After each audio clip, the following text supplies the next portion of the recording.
say this one more time because there's just a few things I want to clarify because you guys just don't want to listen. We know the originals. We know about the white oak steak. We literally have been saying that. The originals have the advantage of technically not being able to unalive without the white oak steak. But if we're talking vampire to vampire, like the Cullens and the originals, that's it.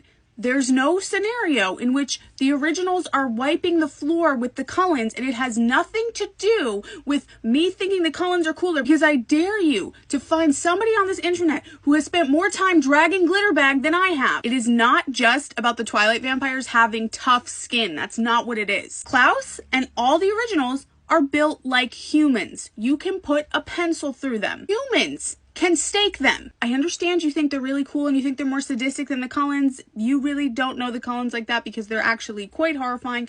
They're just weird and like to cosplay as humans. They're like a cult, but I don't disagree with you. Klaus is cooler than the old man. But these vampires can't even enter a house without permission. They're built like a human. They bleed. You could never even get close enough to a Twilight vampire to surprise them or to scare them because of their senses and the way that their minds work. You would never ever be able to penetrate this vampire with a stake or anything. They're not like porcelain dolls. Yes, they're like rocks. They don't bleed. They don't have biological systems. They have no heart to rip out. But it's not like Klaus, Rebecca, any of these originals that you're saying are going to solo the Cullens. It's not like they would just be punching through a stone wall. You would be fighting against a Twilight vampire's impossible strength when they are literally built like a human. They have flesh and bone and hearts like a human. That's literally like a marshmallow to a Twilight vampire. There's no way. What we're realistically looking at, if we're just talking vampire to vampire, is the Cullens repeatedly taking out the originals, repeatedly taking out Klaus, and then he would just rise because he can't die. And if there is a white oak stake, trust that the Cullens will find it. The point is, then you all want to add in witches and all this other stuff, and that's fair enough, okay? Yes, that does complicate things. That's a gray area because you get into mixing lore, but in that case, let's talk about the Cullens and their gifts. Let's talk about the Volturi and their gifts, right? And then you say, well, Klaus and Elijah, they were easily able to do this,